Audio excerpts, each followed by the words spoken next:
I felt like YouTube is the place for me. 130 million views later, like now that's a thing I can hang my hat on. When you said like, I'm a really good, maybe a great marketer, I don't know what that means. I get people to buy Opportunity goes to people who are the most visible, not necessarily the people who quote unquote deserve it. Here's how the world works, right? And you're like, yep. Information's almost at the price of zero now. You need to build a personal brand because visibility is sort of oxygen for opportunity. I did not know that you were Chris from Blind until like a year ago. Oh my God. So what have you learned in your experience in terms of like how to get people to buy stuff? Because everybody wants to know that. Hey Finn, happy to have you on the show. Your background is really unique in that you spent over 15 years as a designer working with some really big brands, but I think you came to this point in which you thought maybe design wasn't it for you, and you very kind of unusually got a degree in business. Mm-hmm. So when we talk about the business of design, the design of business, I think you're the living embodiment of that. Like I learned business through my coach and mentor, but you actually went to get a degree in it. So there's lots of things I want to get into with you.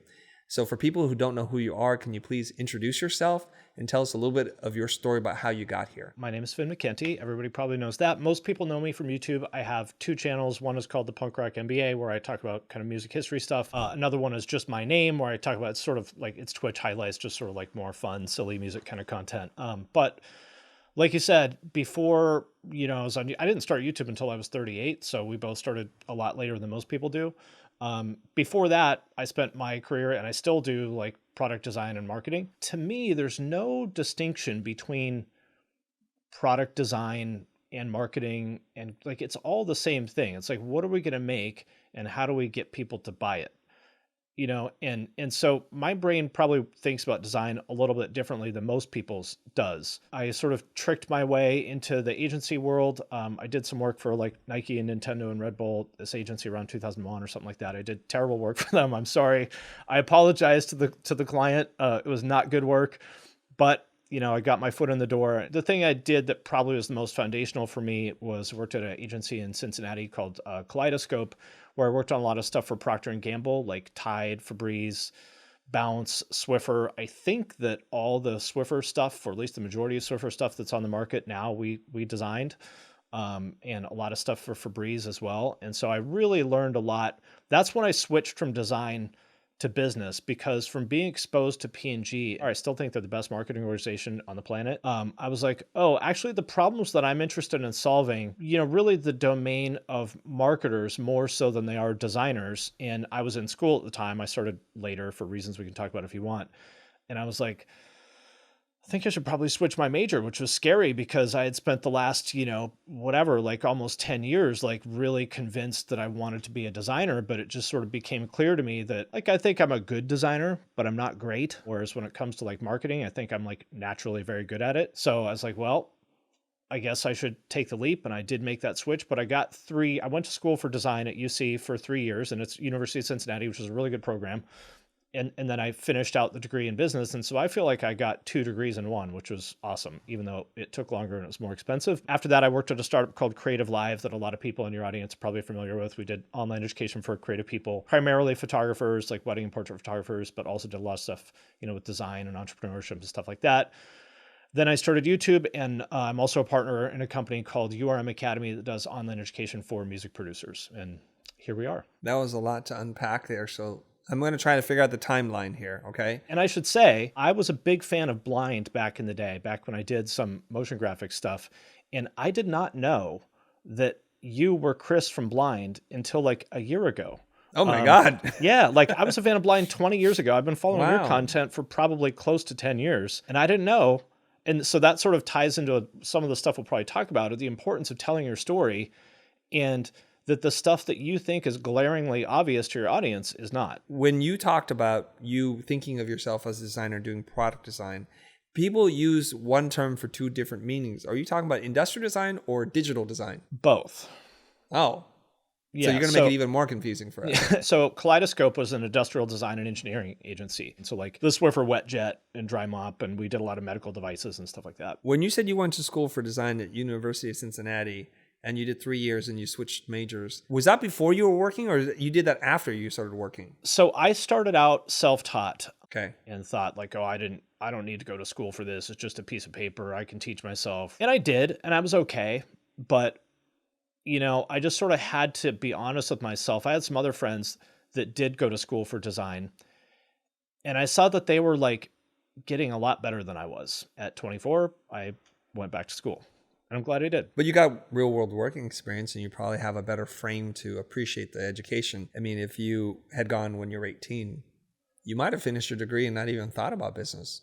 I went to college for 1 quarter when I was 18. I did not want to be there. I didn't pay attention. I barely went to any classes. Yeah. So when I went back as an adult, yeah, I wanted to be there. I loved it. I went to every like office hours and study session. Like they had an amazing design library there with all these like super rare books, from all these old like, international style books and stuff like that from the 50s that you can't get anywhere. And so I would go to the library and read all those. And I took full advantage of that opportunity. So were you 6 years older than everybody else? Yes. How'd that make you feel? It's a little humbling. But I wasn't so old that it was like weird, 24 and 18. It's not that big of a deal, do you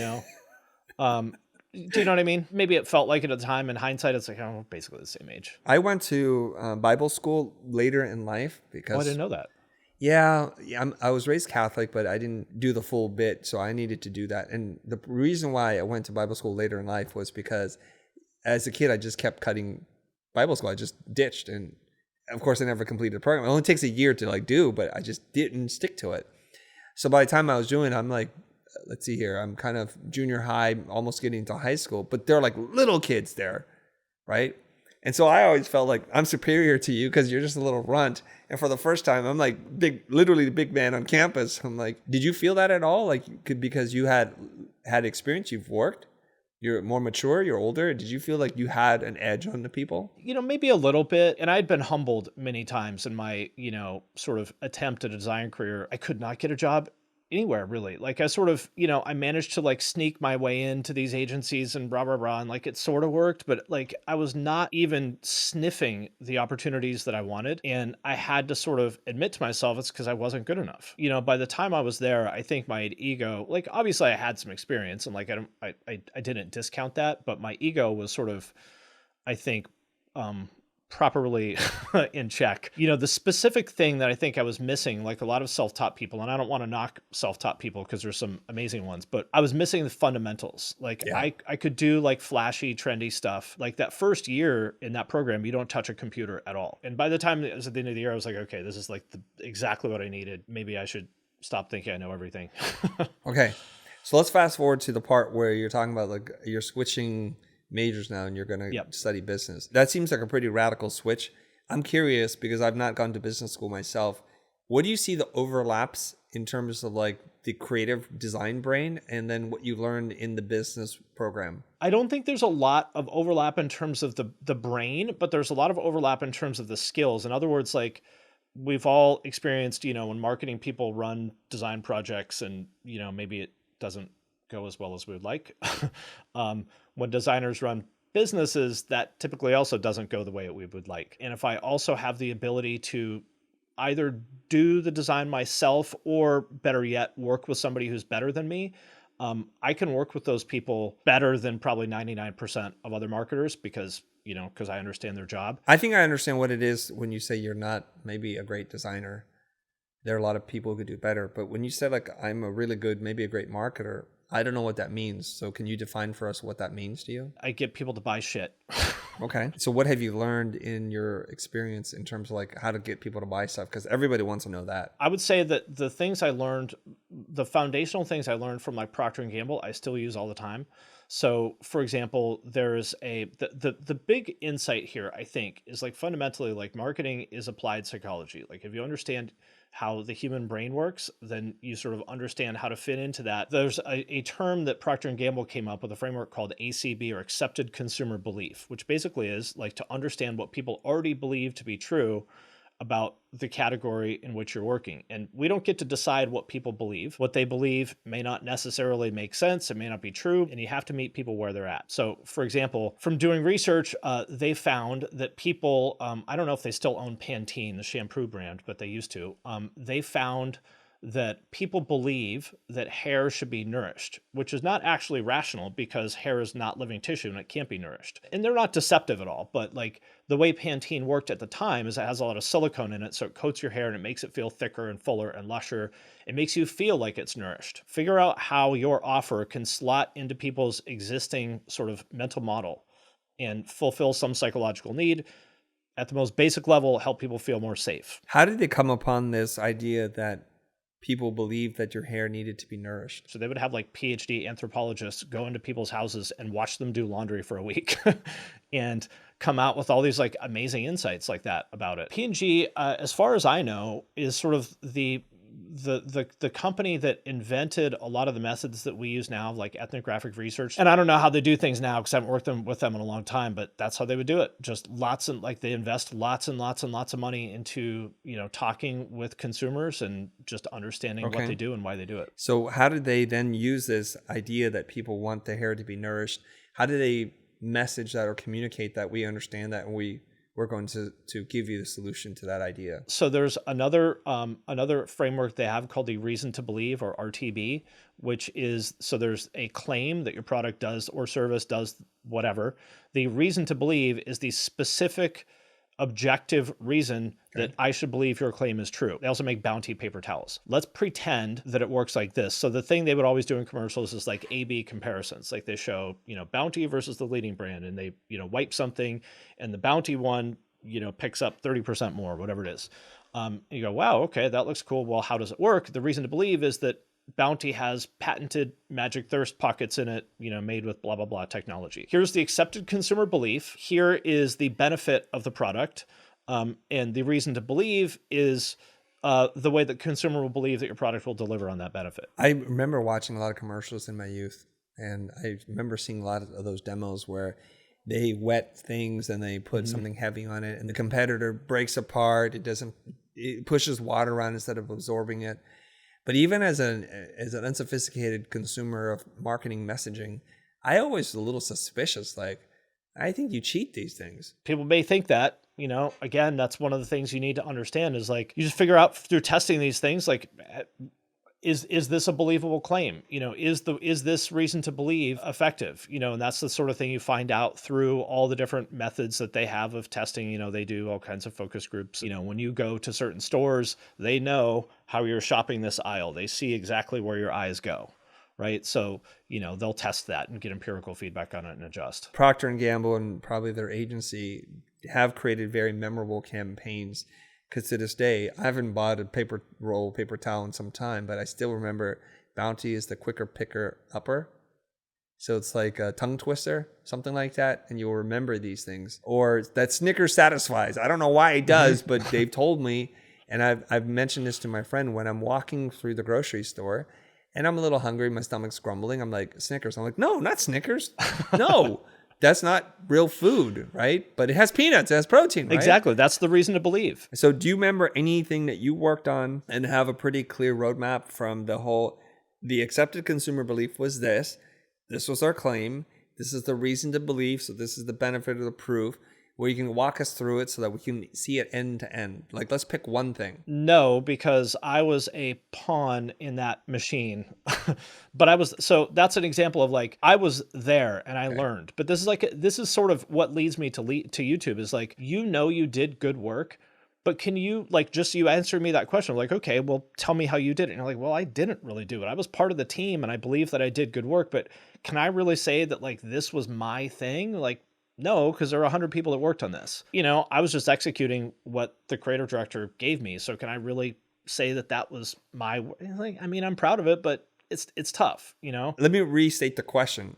I don't mean to describe something you've done from beginning to end, but one where you can highlight, this is what they told us, and this is you don't even have to be involved in it at all. I just want to see it from beginning to end, because you mentioned the accepted consumer belief for Pantene as nourish your hair, but we don't know how it ends. Then you're telling us a little bit about Bounty, but we don't know what the accepted consumer belief was. I just want to see your understanding of it as it's mapped across anything. It could be a case study. Doesn't have anything you have to touch on. To make a long story short, they came to us with some research that said, hey, we've talked to people and they told us that they're like, basically we have permission to do something called Febreze Sport, Like we asked them, hey, would you be interested in Febreze sport? And everyone said yes, but we don't really know more than that. So could you do some exploratory work to just show us what that might be? We had a good relationship with the design manager and the brand manager. So I think, we had a little bit of room to run with this. And that was like a natural fit for me because like I know a lot about sort of, lifestyle marketing from, coming up in this sort of skateboarding world and stuff like that. I've been around with like lots of sports and stuff like that. So this was like something I understood very well. And so what I wanted to help them understand is like, how something like Febreze Sport, like how you would need to change the brand to sort of play in the world of lifestyle marketing. What I think could credibly say that I helped them understand is the importance of sort of, rather than what they would do with any other Febreze product, is just drop it right into Walmart, because as they would say, they have 1.5 customers. One is Walmart, the other half is everybody else. What I wanted them to understand is that in this category, you need to start by getting the credibility of the people who are most influential. So first, that starts with like athletes, like hardcore athletes, which is a very small number of those people, but they have a lot of currency. So like if you know somebody, whatever, like let's say you do CrossFit and there's a guy, at your gym that's like, that competes in the CrossFit games. That's the person, or girl, whatever. That's the person you would ask her, like, hey, what shoes should I get? And then the next ring out from that would be sort of, the Walmart consumer. They're looking to you, right? Like, hey, Chris, I know like you have a trainer, right? Like what kind of shoes does he tell you to get?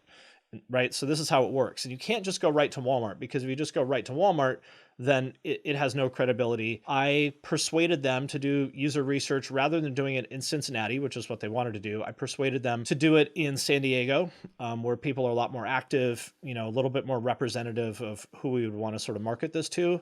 So, and that was really eye-opening for them, because these are mostly people from like the Midwest. And so we're talking to people who, these are like professionals that had, finance jobs or whatever, but they're like, yeah, I get up every morning at 5 and I go surf for an hour before work. And they're like, wow. Then we sort of understood, how these people, the role of odor management in their lives, which it's like really, I have no idea if this is what you wanted to talk about, but this is the sort of nuances of like where you're talking about where like design meets marketing. We talked to a bunch of these people, like there was a personal trainer, there was like an MMA fighter, girl that did like yoga. It was like I don't know, probably 15 people or something like that. And we asked all of them like, well, they're like, do your clothes smell bad when you're working out? And they're like, yeah, they smell horrible. And they're like, what do you do about it? And they're like, nothing, I don't care. I'm like, interesting. Would you use Febreze Sport? And they're like, yeah, that sounds cool. I'm like, what for? I don't know. So we're like, oh, this is really interesting. Odor plays a role here, but nobody seems to have a problem with it. So, but what do? We talked to them a little bit more and found out that odor plays a role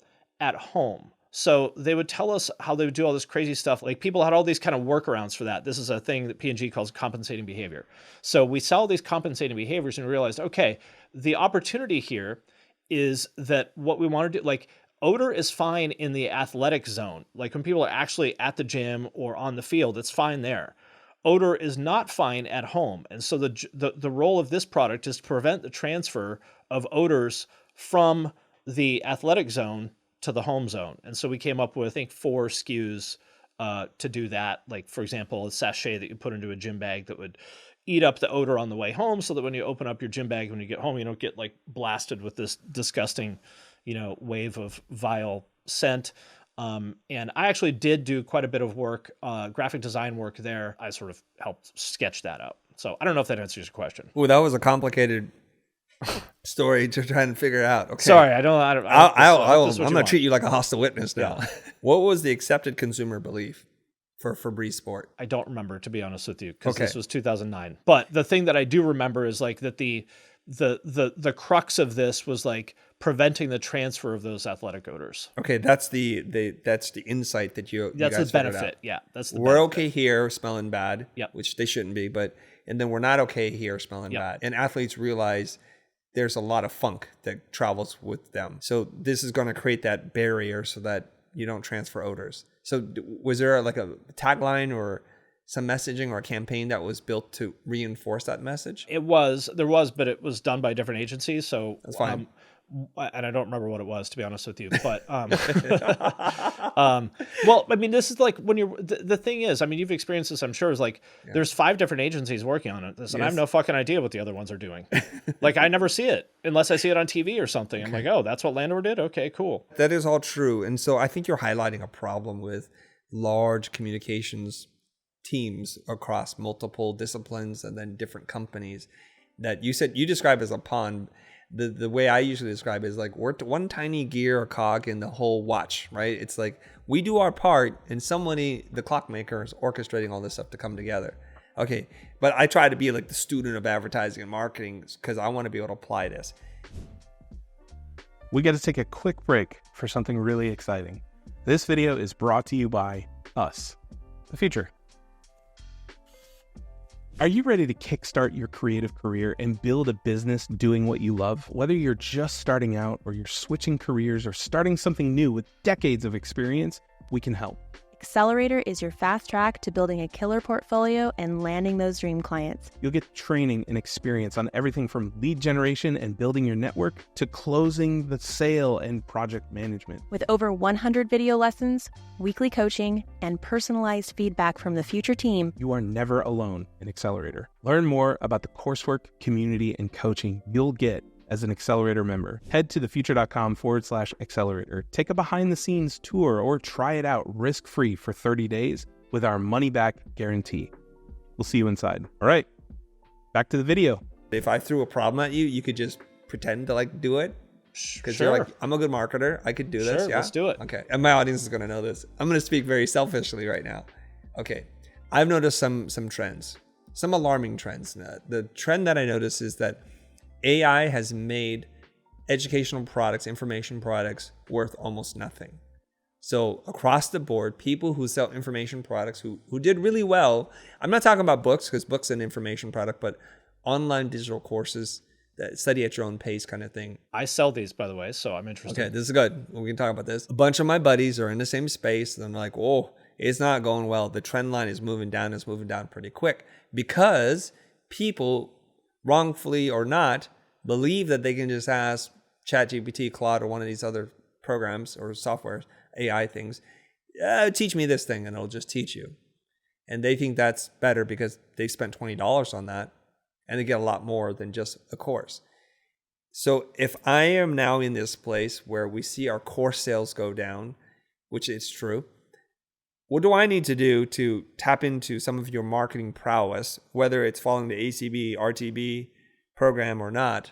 What do I need to do to like run a marketing campaign to get more people interested in it? Well, I'll maybe answer this on the product level because I think that product and offer level, because I think it starts there. So to me, the education value chain has 4 parts. Number 1 is the information delivery. Number 2 is feedback of some kind, whether that's, student to student or, or teacher to student. Number 3 is credentials. Number 4 is job placement of some kind. I don't actually think that AI replaces the first part of that, but let's even say that it does for the sake of argument. Let's say that, Perplexity and ChatGPT does the information delivery part. Well, that's one part of the value chain, right? And as of now, it can't do the other 3 parts. So I would say if all you're offering is the information delivery piece, then that's your problem. I'd probably push back on the belief that that AI is even effective at the information delivery part. It's probably okay. It's okay, I think. Here's how I would say about it. Here's what I'd say.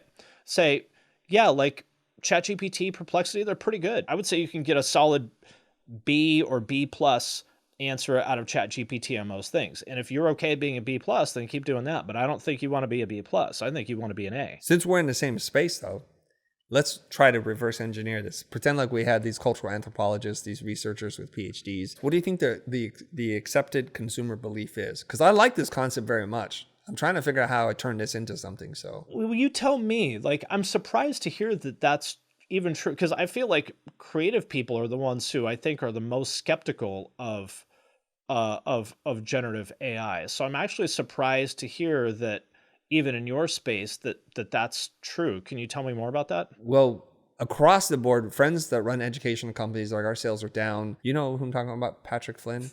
Oh yeah, Pat Flynn. Yeah. Pat Flynn. Yeah, Pat Flynn released his video, Information Products Are Dead. And he started to chart the how his sales have died and what he's doing to pivot. He talked about it. And I talked to my buddy Daniel Priestley, and Priestley's like, yeah, information's almost at the price of 0 now, or that's the perception. And so maybe it's the larger market perception and not maybe into the niche of creative folks. And a lot of the products we sell that make us money aren't necessarily designed for teaching creativity. It's teaching business parts. Right. So we Right. just isolate the business fundamentals like pricing strategies, Right. negotiations, things like that. They might find a comparable solution with Perplexity, GPT, or Claude or something like that. I would say that there's a general, like, so there's a guy named Michael Porter that has like a framework called, the 5 forces. So like threat of substitutes, I would say, has increased quite a bit. And rivalry, there's more people making courses. So like those 5 forces, would contribute to like lower profitability in this sector. AI is one of those, but I'm not sure that AI is like the primary causal factor here. If it is specifically AI, I would probably talk about it one way. If it's just like, hey, there's a lot of free information out there that's pretty good, I might talk about it another way. Let's say the accepted consumer belief is there's a lot of free information out there that's pretty good. Is that okay for ACB? It might be something like, I don't need to buy a course because the existing free information that's out there is good enough. And I might say something like, yeah, that's true. However, number one, it's only free if your time has no value. Are there some good, let's talk about YouTube. Are there some good YouTube videos about pricing for creatives like yours? Absolutely. Yeah. And you're going to spend a whole lot of time separating the wheat from the chaff. And if you're cool with that, like when I was 19, I had way more time than money. And if you have more time than money, I think you should do that. I like to give people options and let them decide. Right? So like, say if you have more time than money, you should just use all the free stuff. Let's look at how many videos there are. Like whatever, I'll take the top 20 videos about, pricing for creatives. This is a total of whatever, 18 hours of content. Do you want to spend 18 hours sorting through all this and figuring out what's good or bad? Or would you rather pay me $100 and I'll just give you the good stuff? Now I've got to prove to you that that's the good stuff, but like, I would argue like, is 18 hours of your time worth more than $100? I hope so. Okay. Is that the reason to believe? The reason to believe would be like, in your case, your accomplishments, right? Like you can trust what I say because I did the following things. And I've also helped however many students do the following things. So the reason to believe is what they call objective the receipts. proof. The proof is that like I did the following things and I helped my students do the following things. Can other people say that? I would say there's probably only a handful of people in the world that could make the same claims that you could. So basically it is some version of value-based pricing because I'm selling your time back to you. So if you don't think your time's valuable, you keep using the free products. Because that's one challenge with the free information. We don't know what's good and what's not good. Yep. Some of it's good. Right. But some of it's not. And then we probably can make a list of 2 or 3 of those problems. Like, okay, say it's good, but is it actionable? This was a helpful exercise, and I think you kind of mapped it out. So is there anything else that we need to do once we identify and talk about this?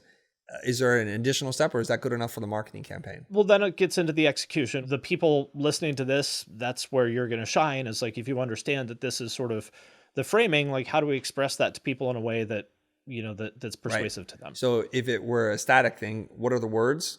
That's copywriting. What are the images? That's art direction. And then if it's not static, meaning it's a moving thing, now we have to get into like, what is the script? What are the visuals and the sights and sounds that we're seeing? And that's in the realm of creative folk. Yep, exactly. So like, for example, one way you could do this would be, like I said, to take the top 20 videos about pricing for, designers and, show a list of those like in a playlist and be, and at the bottom, it's like total running time, 16 hours and 21 minutes, and then compare that. This is like an A/B comparison, like compare that on the other side to, Chris's course on pricing for designers, total running time, 52 minutes. Like which one of like, this is an example of like education where like more is not really better. Like, do you want a 16-hour course on this? Like some people do, but probably most people are like, right. Not really. Okay, this is good. And I've worked in advertising, inside advertising and adjacent advertising. I kind of know what it is. Like, so the strategists and the marketers get together and they figure this kind of nugget out. Like people believe this. This is the problem with this. And that's critical because if that brief is wrong, creative is screwed. And then creative has to take that and then turn it into the quicker picker upper or something like that. So they can take complex ideas and turn it into like a catchy mnemonic device, a heuristic that you can absorb. Just do it is one example of that, right? Or the real thing. Okay, so this is one of those ones where the free information seems pretty good at the front of it, but maybe we then reframe it as free is sometimes like noisy and no one likes noise. Or it's too much clutter. It's a mind clutter, And so maybe that's where the creative part comes in. So is that the kind of the approach? And this is the part where I realized the creative part, like I'm okay at it, but I'm not great at it. I'm certainly not as good at it as you are or a lot of other people watching this. This is the part where I learned my role is to just sort of to pass that on to the creatives. And then I'm like, you're better at this than I am. I trust you. I think that what makes me effective in that role is they can tell that I have genuine respect for them because I know their craft. Like I can see how good you are at this. You're fucking good at it. You're better at it than I am.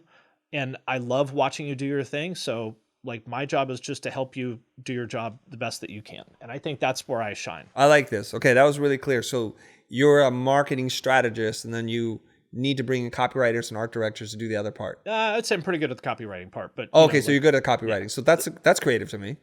Yeah, but like the design piece. Design, like, okay. The visual aspects of it. Like the Somebody people I else worked do. with at Abercrombie are so fucking good. It's insane. Okay, you're dealing with like illustrators and designers that just it comes out of their pores, right? So like in that moment, you're like, I think I need to switch my focus here. That was very helpful. So I'm gonna just quickly recap for folks, okay?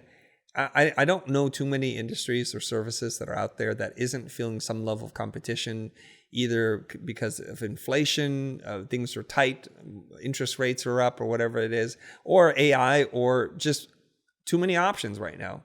We live in a time of abundance, and so you're competing against everybody who wants to do what you want to do. So the first thing that you said was, let's look at the belief.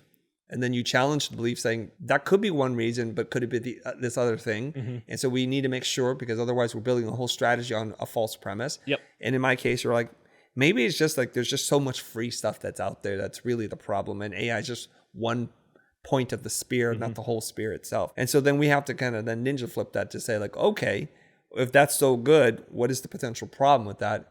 And then broadly we can say, well, if you have a lot of options, maybe that means you're going to spend a lot of time. And if you have a lot of time, that's not a problem.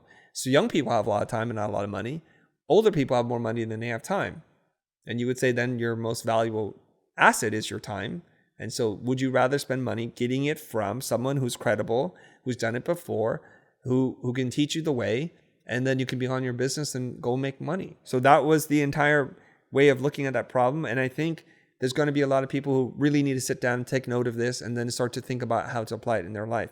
Now, I want to go back to something you said earlier because you highlighted a problem. And I guess I'm surprised too. You're like, hey, I've known about you here, and I've known about you here. I didn't know those two people were the same people. Yes, I was like, right? what? That's Chris from Blind? And I'm like, no what the idea. F? Like, how could that be? Like, if you followed us at all, okay, so I'm going to tell you my bubble. And then you're gonna burst the bubble and say, well, from the outside world, it's not like that. So I started a service design company called Blind. We made commercials and music videos for 25 plus years. And my biggest challenge at that time, being in Los Angeles, was to make sure I can grow Blind beyond my name and me so that I'm not doing all the work. We pretty successfully did that. Mm-hmm. But oftentimes clients would say, where's Chris in this? Where's Chris? What is he doing? And we'd have to explain, like, no, I'm making sure that all the things are getting done, but I'm not actually in any of your projects right now. So it's shocking to me that if you followed us, that you wouldn't know, because within that sphere of people in the motion design space, they would probably think Blind and Chris Do are synonymous. I was on the outside looking in. You know, I was living in Cincinnati then. I'm from Seattle, but I went to school in Cincinnati. And so I was just looking into stuff on the internet. I just saw your reels. That's all I cared about. You know, it was like, they have a cool reel and I'm going to copy it. So that's my experience of Blind, is just like, I thought your reels were awesome. And so did lots of other people. For anybody who doesn't know, like Blind was like very, you know, like I would say very like hype at that time. A lot of people were like copying. You guys were really top of the food chain back then. And like, a lot of for a people minute, we were top 10, I think, in the world for a minute. The interesting thing is, then I think as the future, here I am doing my thing. I've mentioned Blind and talked about the work we used to do. So I think then naturally, so again, that's my bubble. You didn't say the name of the company very often though. I knew you did motion design, but you didn't say Blind. At least, I mean, I didn't watch everything, but I watched a lot of it. Because we would also do case studies. We would show things that we're doing, and watermarked in all those frames is the word Blind and the logo, and we would talk about this. So that's the message here. As much as you think you've saturated that point, there's a good chance a large portion of your audience doesn't even know what the heck. So the necessity to tell your origin story, connect relevant points, you need to keep doing that over and over again. And this is probably why large multi-billion-dollar brands repeat the message to you over not months or years, but decades. Decades. So that when you go to Safeway, you're like, Snickers really satisfies. I know, they got me on that. I mean, think about Gary Vaynerchuk, I think, is the master of this. Like, half the people listening to this could probably rattle off his origin story right now. Yes, he's done it enough times. Now, how do you combat when a creative person hears that? It's like, God, he's just incessant about telling that same story and that same example, the same 4 pieces of advice: hustle, do this, grind, garage sales, How do you help them overcome that belief? Like, I only do inbound. Like, I don't do any outbound. So everyone that comes to me is already sort of bought into the way that I see the world and the way that I do things. And sort of like one of my foundational things is like, you got to do what works. Like, we don't get to choose the rules of the game. We just got to play them. So like, if you were to think about, there's a slider between idealist and realist, which idealist is like, the world should be this way. And a realist is like, here's how the world is. You just got to adapt. I would be far on the realist side. And I'm not saying that's better or worse. It's just where I am. So I choose to work with people who are kind of pragmatic realists who would just be like, oh, you got to say the same 4 things over and over again for a year. All right, let's do it. Yeah. But there are times when that's also, maybe going to hold you back. Whereas I would say that I'm not innovative enough. Like, I'm very good at doing the same thing over and over and over again for fucking years. But there are times when maybe I need to be pushed out of my comfort zone a little bit. So, I think one's not better or worse than the other. You just have to recognize where you are and when you need to maybe adapt. Well, Finn, on that note, what are the 3 or 4 things that you need to repeat over and over about Finn? Let me outline a challenge that I'm having right now. Okay. So maybe this will help other people. And if you have any advice, I'd love to hear it. Yeah. I have done a lot of stuff in my career. Like, obviously the sort of design and marketing stuff, like that's one part of it. And so one of the things, and also like my dad was a corrections officer, so I sort of know a lot about that sort of side of things. And so one of the things that I've noticed has made me very effective with some of my clients. For example, there's a woman I work with who like sources products like in China and stuff. Well, I spent a lot of time in China and Korea and Indonesia at Abercrombie, like going to factories. And so when I talked to her, I was like, oh, well, actually, I know a lot about your world. And she's like, okay, great, let's work together.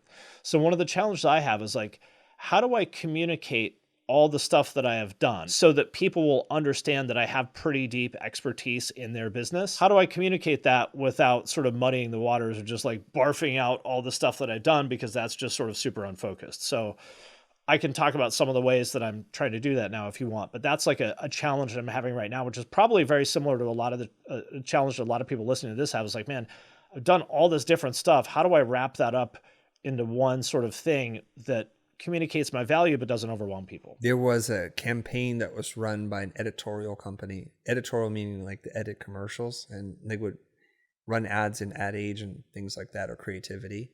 And their line was, the tagline was always, everyone could use a good editor. And they would take this really long ass speech and they would delete or cross out all the words, and they would then find the most profound thing, and it would be funny and interesting, like to be or not to be. But the rest of it was garbage. And that's what a good editor does.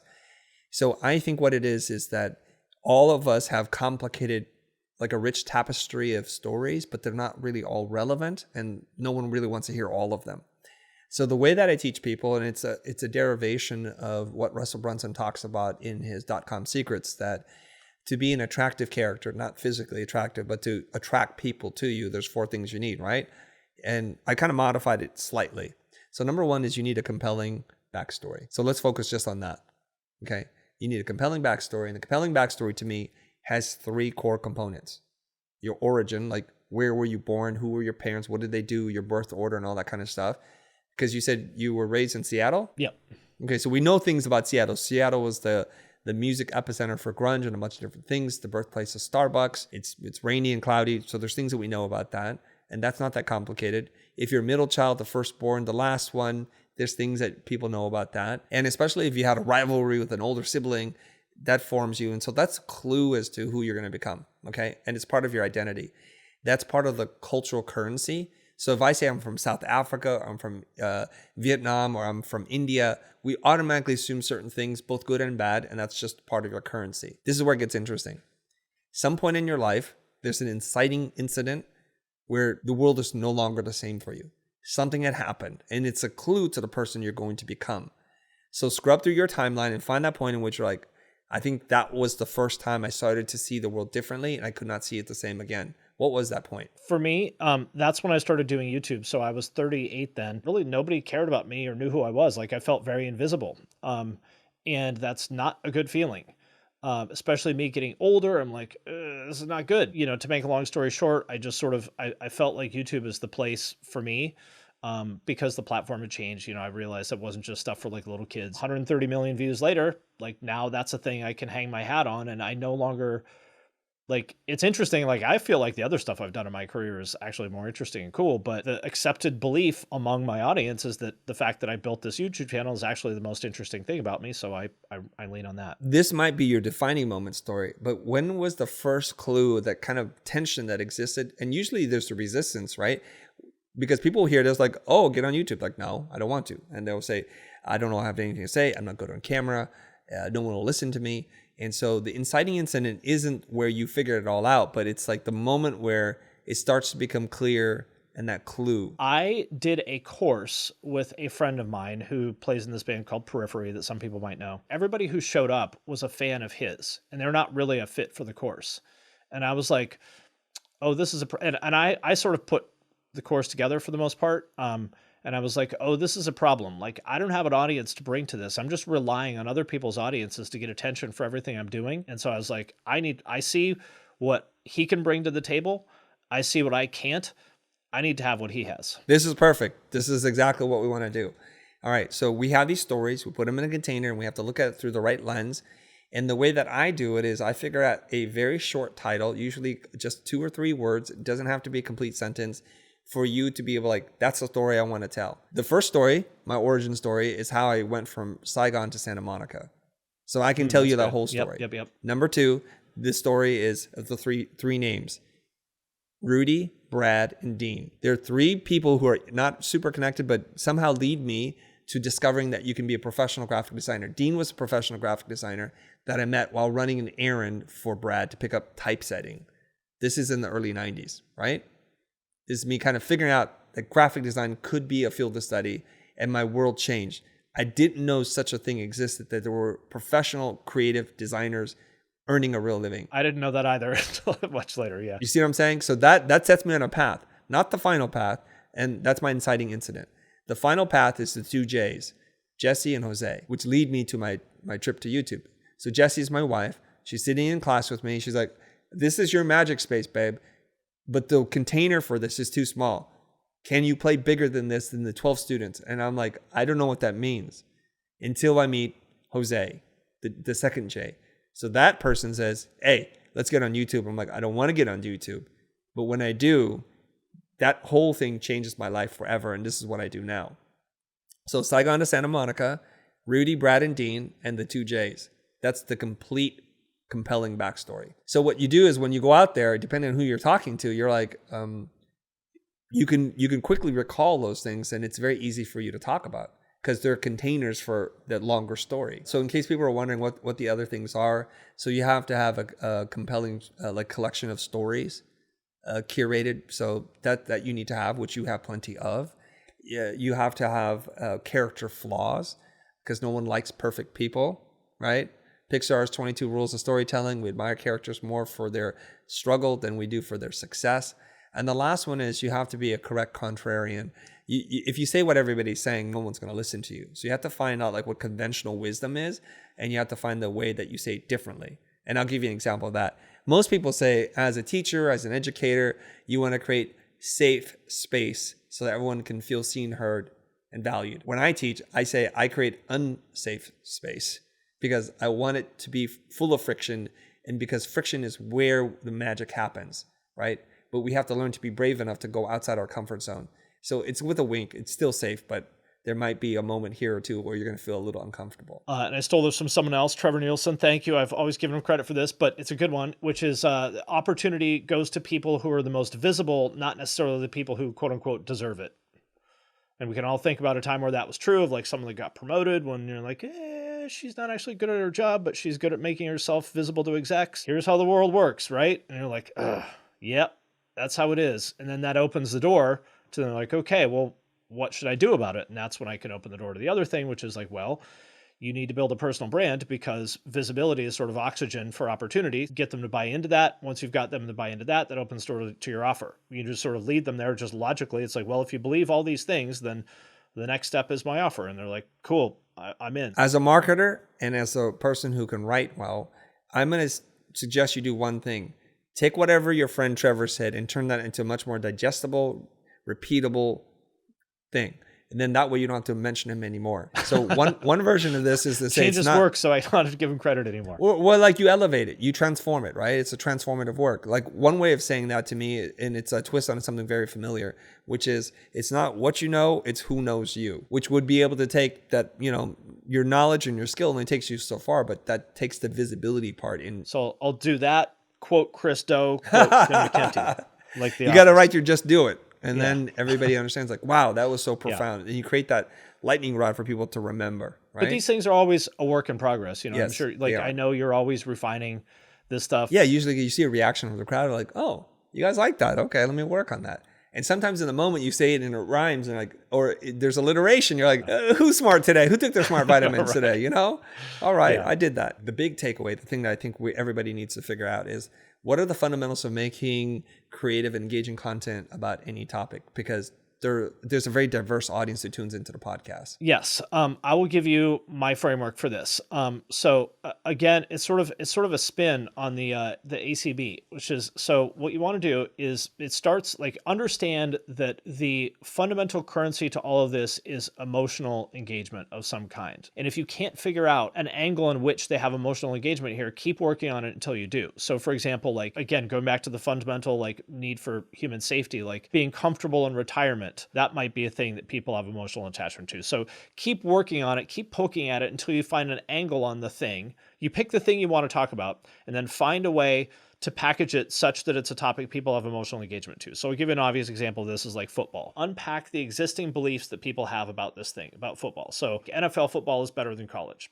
Another one is that they've changed the rules and now the game sucks.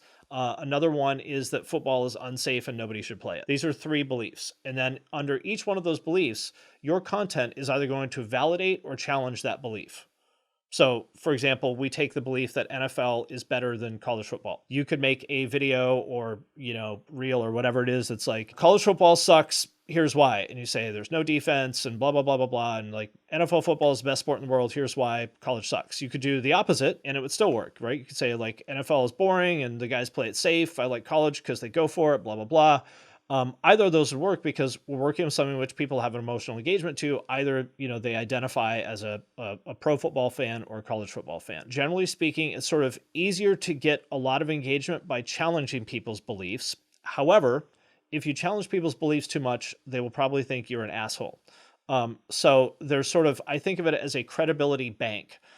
That every time you validate someone's beliefs, you're putting money into that bank. I don't know exactly what the number is, but let's say it's like 60 or 80% validation of your audience's beliefs so that they understand, I believe you, I trust you, we're on the same page here. And then, when you're like, okay, guys, I got to tell you something you may not want to hear, but I think you need to hear, which is the following, then you have currency in the bank to cover that withdrawal. Okay, that makes sense. You're talking about things that people really care about, but what if I'm in a really boring space? You've got to keep poking at it until you find a way to make people care about it. And there's always a way. Okay. Always a way. I'm going to give you an example. Yep. I'm an accountant.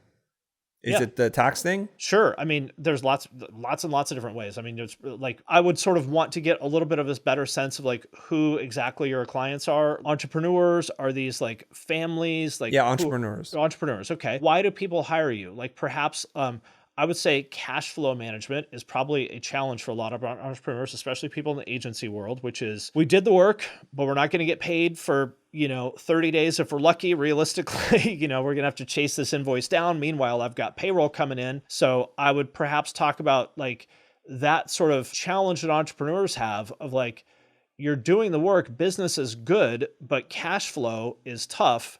And you're stressing about making payroll all the time. It doesn't have to be this way. Work with me and I can help you sort of get out of this like monthly stressor that you're experiencing all the time. Does that make sense? Yeah, it makes a lot of sense. Okay, that was a perfect example and I applaud you for doing that. So if you're an accountant and you're working with entrepreneurs, the subject of cash flow is kind of boring.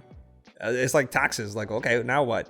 So you're saying find the emotional engagement or the hot button that triggers people in like, oh, I feel that. Making What's payroll, going on? that's something people have a lot of emotional attachment to. Yes, making payroll. Okay, that was a great example. Thanks for doing that. Okay, so I think that was very clear, high level understanding of this. I'm going to make the assumption that this is what you help people do. Yep.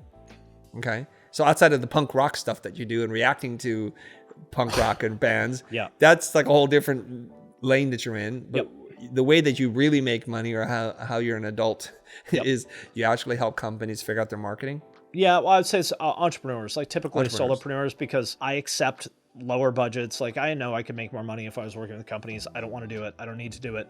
So I just work with entrepreneurs, so I don't have to deal with all that. You like to work with entrepreneurs and you help them figure out how to make their boring messaging not so boring. So that And specifically grow on LinkedIn and YouTube. do you have a framework to do that? I have lots of them, and I could explain all of them, but it would take us another hour and a half. But if you thought the other stuff that I said was smart, it's similar stuff to that. So where can people go to find out more about some of the stuff that you do? You can go to finnmckenty.com. That's FINNMCKENTY.com, or look me up on LinkedIn would probably be the two best places to do it. Thanks for hopping on our podcast, sharing that. I enjoyed hearing your story, and I think you gave us some really tangible things to do. Thanks very much for being a guest on our show today.